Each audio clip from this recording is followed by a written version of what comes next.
Hello guys, so this morning I was just watching this video here by Grant Ambrose talking about using the Bricks dynamic conditions and dynamic data to display business open or close status and messages.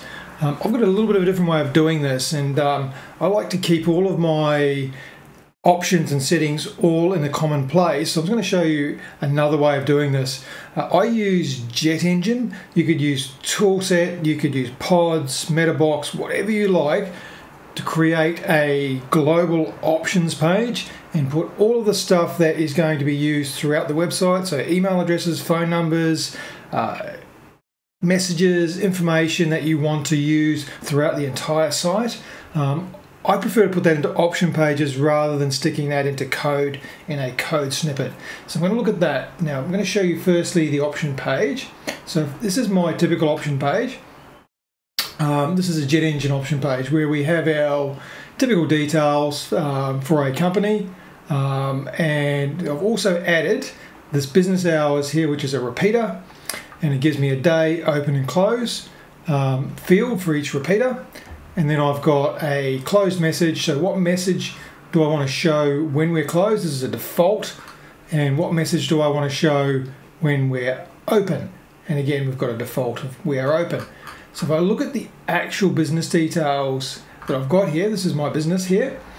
I've got some common details here which I use throughout the site. Most of this is used to populate your privacy policies, etc., and your contact pages, contact forms. You know, for example, you might have a phone number here and you set that phone number in your options, and you can use the Bricks dynamic data to use this as a link that you stick in your header, a link that you stick or information that you stick on your contact page or in your privacy policy. You change your phone number, you update this option, and it updates everywhere. So it just makes sense to use option pages and keep it all in the one place. So back to what we're supposed to be talking about, the business hours repeater. So I've got some in here which I've just created. So I've got a Monday, just using a capitalized full Monday, and this is important because of the way we're testing it. So all of the tests are a full weekday name and using a capital for the first letter. I've got an open time and I've got a close time. So Monday's pretty simple, it's 9 to 5. Tuesday's the same, Wednesday's the same. Thursday I've decided that I'm going to open up at 9 AM, close at 12, take a bit of a siesta, and then I'm going to open up again at 2 PM and close at 6. Okay, so we've got 2 entries on the Thursday, same as on the Friday. Actually, might get rid of one of those for the Friday. Yes, we want to delete that and make Friday 9 to 5 as well. So make that 9 to 5. Okay, and then on the Saturday, because it's Saturday today, I'm using this for testing. We've got it opens at 8, closes at 10, and we've got it opens at 12 and closes at 1 PM at the moment. So I'm currently at 2 minutes past 1. So if I just save this, what I've done here, and go to my actual test page, I should see that I will get a sorry we are closed, which I have. Okay, now if I go back to my options and I change my Saturday closing time from 1 PM to 2 PM, or actually let's make it even 2:30. Let's make it 2:30, 1:30, sorry, and save that. Hit back here, F5, and I get a number there because I've changed something here which I forgot I did. That's right, I put the brackets in there. Gotta love demos, don't you? Okay, now if I do an F5, now I get we're open for business now, and where that gets that from is the business details. We are open for business now, and then in brackets the token for Bricks for the current date. This could also be echo and then whatever function you've got as well. So any dynamic data that you want to use through Bricks, you can also use here, because as long as this gets rendered by a Bricks template, it will render those tokens. So you can use those in your placeholder text, you can use them in your options quite easily. So that's what that's doing. Now, that's pretty straightforward, right? Now, if you don't use JetEngine, you might have to change things a little bit on how we test this, but JetEngine saves these, so it saves the entire set. Let's have a look here. So I'm using options pages. So my slug, or that'll be saved as in my options table, is business details. And in the business details, it will have array entries for legal name, trading name, ABN. In the business hours, it would have a business hours array, which will be an array of arrays with the day name, open and close. So that's pretty much how that works. All right, so that's how we change the data and keep it all in a common place. Now, so if we head back over to how this works here, so I'll show you how it works in Bricks, and then we'll come back and look at the PHP. So effectively, all I've done is I've grabbed two alerts. So one of these alerts, for example, I'll stick another one up here just for a test. And in that alert, I've put up the top. Let's make that a different alert color. Let's make that a, I don't know, a danger. I don't know why we would, but we'll make it a danger. And what I'm going to do is copy my open echo here and just stick that on the alert. Okay, and there is my, it's not showing here for some reason. There's a bit of a lag. This has happened since the last Bricks update, where this lags a little bit here. Okay, so now we've got, I actually ended up with 2. How did I end up with 2? Okay. So yeah, it's just not showing the data in the editor unless I do a refresh.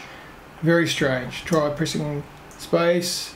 No, just doesn't even try unless I save that and do an F5. So if you come across that, just do save your page and do an F5. And there we go. So we got it there now. All right, so this alert here, all I've done is added an alert, put in my token here to echo out that result of that function, and change the type to danger. Now that's just going to always display. All right, so the next thing we need to do is look at the conditionals on our open. If we look at these conditionals here, I've got dynamic data, and I'm using this conditional, which is echo. My function is open. I'm just going to copy that. I'll go to this alert over here, add dynamic, paste that in there, and we want to make sure that equals 1. So I'm returning a true and a false. Now a true from PHP gets returned as a converted in JavaScript to a 1. A false, I think, gets converted to a -1, not a 0. So I'm basically testing on the true. So if I return true, I get a 1.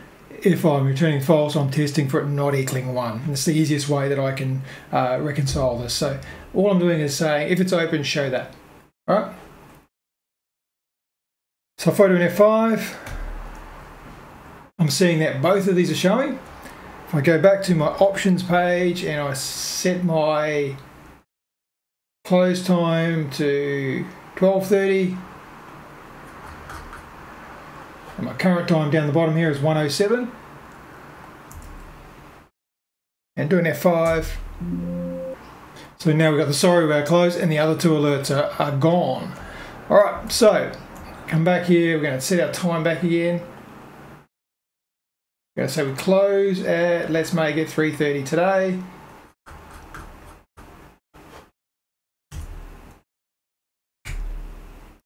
And now we've got the opens. All right, so that's as simple as doing that. Now, I'm not sure why this is sometimes showing and sometimes it's not. Okay, for the closed one, when we look at the condition on that, I'm using the same function call, but I'm saying it's not equal to 1, so it's not returning true from PHP. And that basically, if it's not equal to 1, then we're not open, so show that we're not open. All right. Now, and again, the data inside those is the PHP dynamic is business open. Okay, so that's the Bricks side of things. Let's have a look at the actual PHP side of things, which I'm using scripts organizer. 4, and here it is here. I'm going to look at these utility functions first. So I'm splitting these up into dynamic data for bricks. So these functions here will return something, a string I should say, that be output in bricks. And then I'm looking at functions for conditional data. So I've got 2 at the moment, which is dynamic is business open, and that's going to return a message, or the condition is business open, which is going to return a true or a false. Okay, so come down to the actual functions that do the testing. So the first function here, my utility function, which we don't call from bricks, is JE for JetEngine, get business open.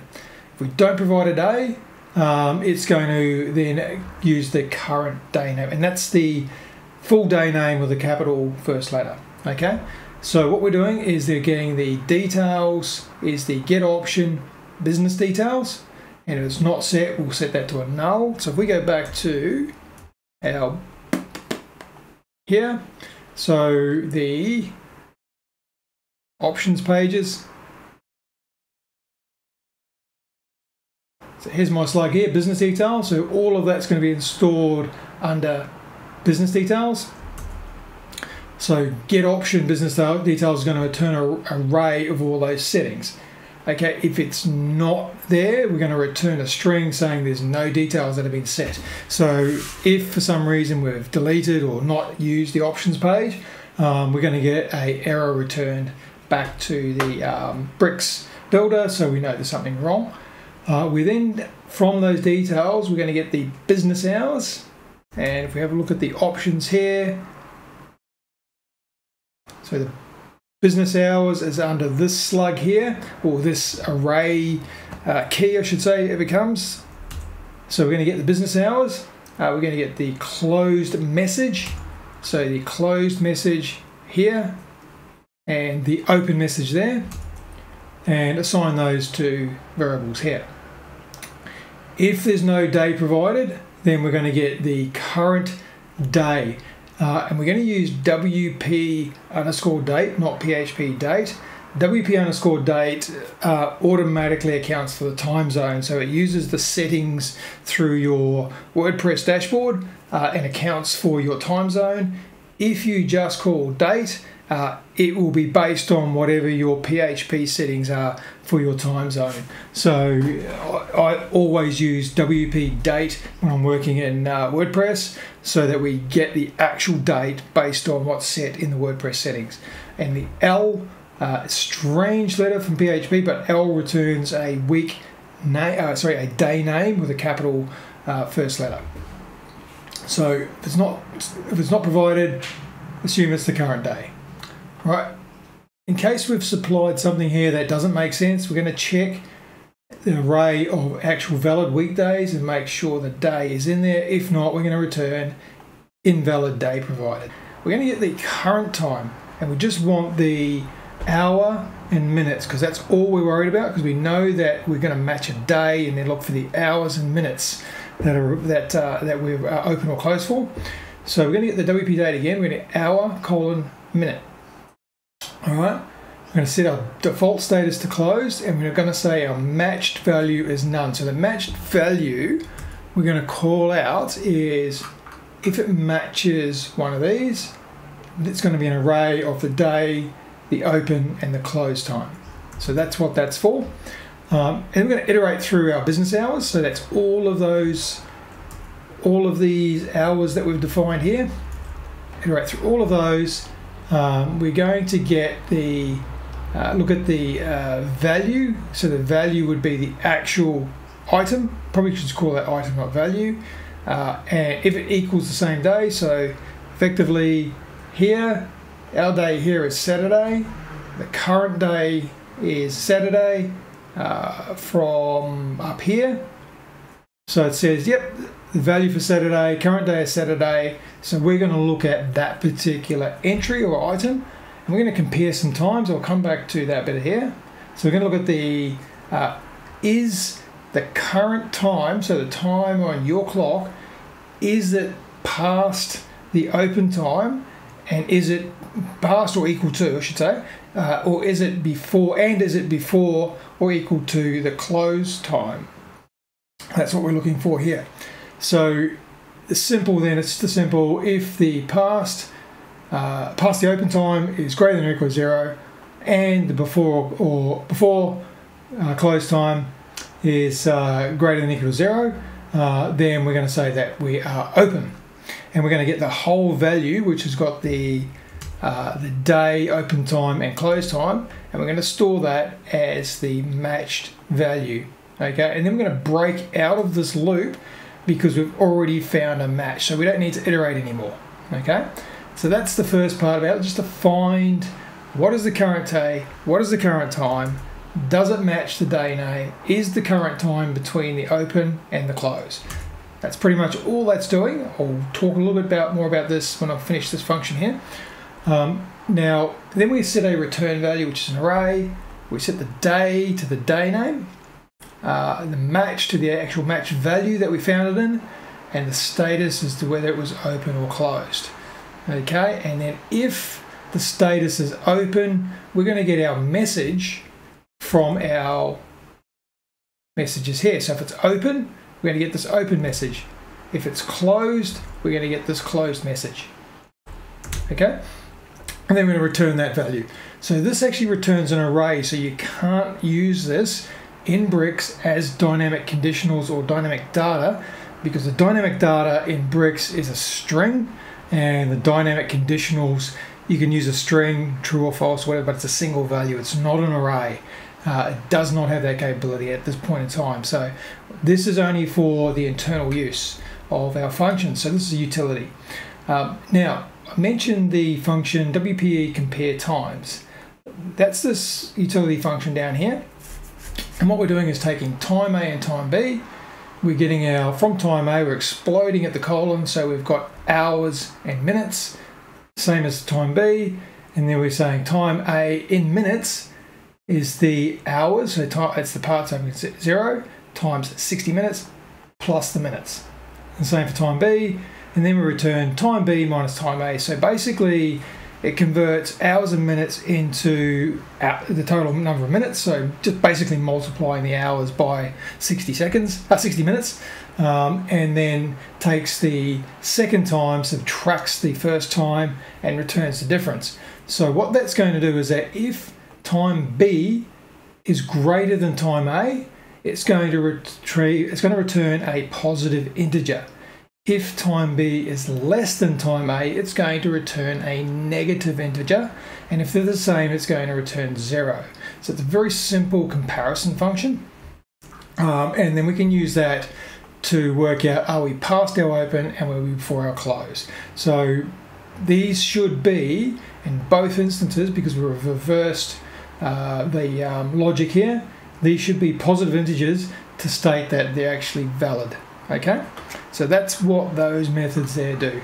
All right, so that's the utilities. We then have split the functions for Bricks into two categories.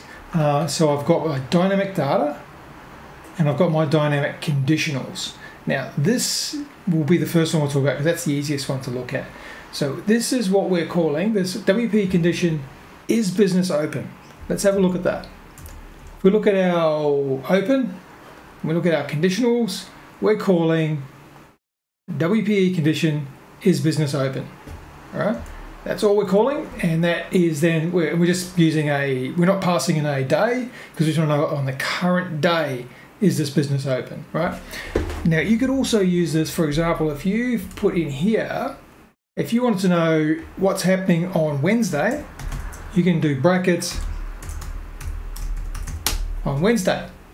Okay, so what it's going to do, it's going to pass in Wednesday as the day. So this conditional is going to check Wednesday against the hours, and then it's going to work out during the current hours that we've got, is it going to be open on Wednesday. So we've set our hours on Wednesday of 9 to 5. We're at midday on Monday, and we do a check. It's going to say during these hours on Wednesday it's open. Make sense? Okay. All right, so what that's doing is it's going to then call our utility function up here to get the business open, which again returns a array down here of the matches, the status, the messages, okay, and all we're looking for in that conditional is if the result is a string, we're just going to return the result. Okay, now the result, if it's a string, it's actually an error. In fact, I'm just thinking about that. If it's a string, are we returning a string from there?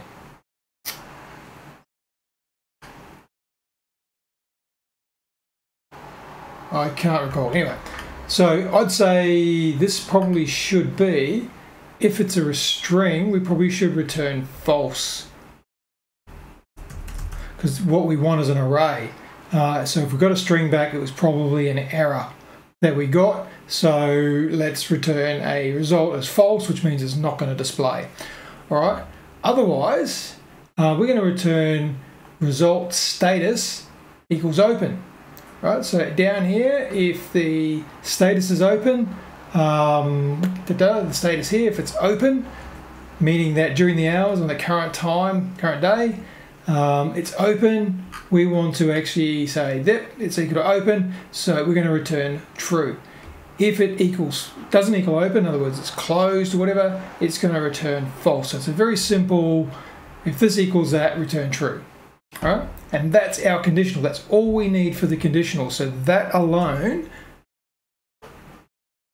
is going to, let's get rid of that Wednesday there. That alone is going to enable this conditional here to work. Okay. Now the next one's a little bit trickier. So the actual dynamic data. So the data we want to output here as the message. So what I've done with this, I thought, well, we're going to return quite a bit of information when we check that day. We're going to return the day, the match, the status, the open message, and the close message. Okay, so as an array. So it's not as simple as calling a single function and then with no properties and then expecting a result. But unfortunately with PHP, you can actually set default. So I've actually set the field as message. So on this function here, dynamic is business open, which is that function we're going to call here. If we don't pass in any properties at all, it's going to look for the message in that array. So it goes off and calls our utility function based on the day that's provided. If it is a string, we're going to return the result, meaning that we've returned an error, not an array. Just return that error, so it's going to output that instead. Otherwise, we're going to set our return to an empty string, and we're going to use a switch for the field. So this is the field up here. So if it's a message we're just going to return the result message. So the message we got from down here. So open message, close message. If it's the status we want, we would pass in status. If it's the open time we want, we pass in open. If it's the close time we want, we pass in close. If we send in the wrong value or a key that doesn't exist, we get an invalid response. So let's try that. So I'm going to look at the status. I'm going to change that there. In here, I'm going to provide the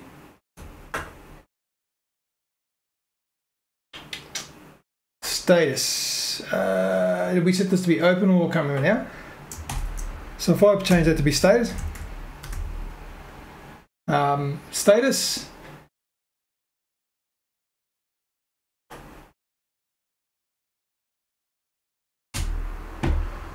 we get open. Okay, because I've passed in status as the field that I want, it's gone to this PHP function here. It's got, instead of message, it's now status. So it looks for the result status and returns that. So if we just want the default message, don't pass in anything at all.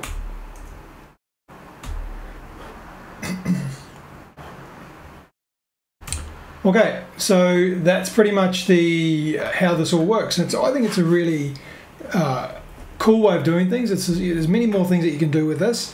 One additional thing I want to do with this when I get some time is that when it matches the business date, if it doesn't find a match, I want to create another function down here, which would be function get next open date.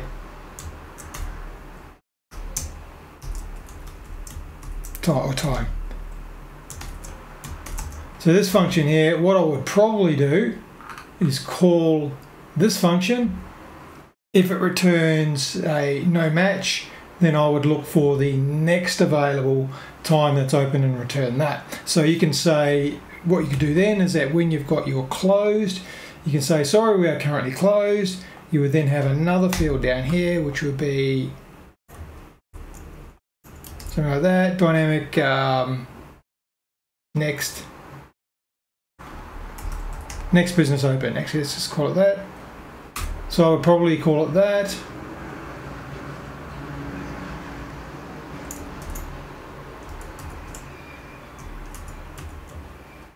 Let's just change the name of that. So let's just, for the moment, we're going to return Monday.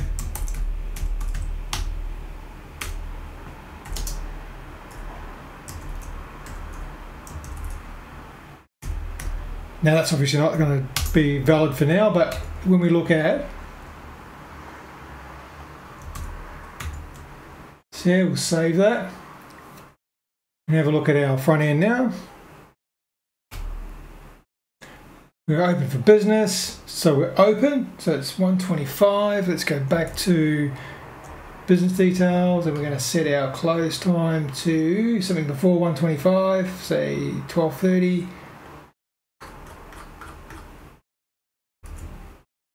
Five, and we get sorry we're closed. Monday, say something like we're open again Monday, 8:30 a.m. But I haven't built that function yet, but that's pretty much where I'm heading with this. I think it's a really cool way to do it, to keep it all organized. Bricks, conditionals, bricks, dynamic tags are phenomenally easy to use, phenomenally good. You can return and create anything you like. I'm using JetEngine with option pages. As I said before, you can use whatever you like. It doesn't matter. The code would be different, like how I look through the values here. You might have to change that if you use something other than JetEngine, depending on how it stores those repeater values. But the rest of it should be the same. So anyway, I hope you enjoy that. And if you do, please hit the subscribe and please hit the like. Thank you.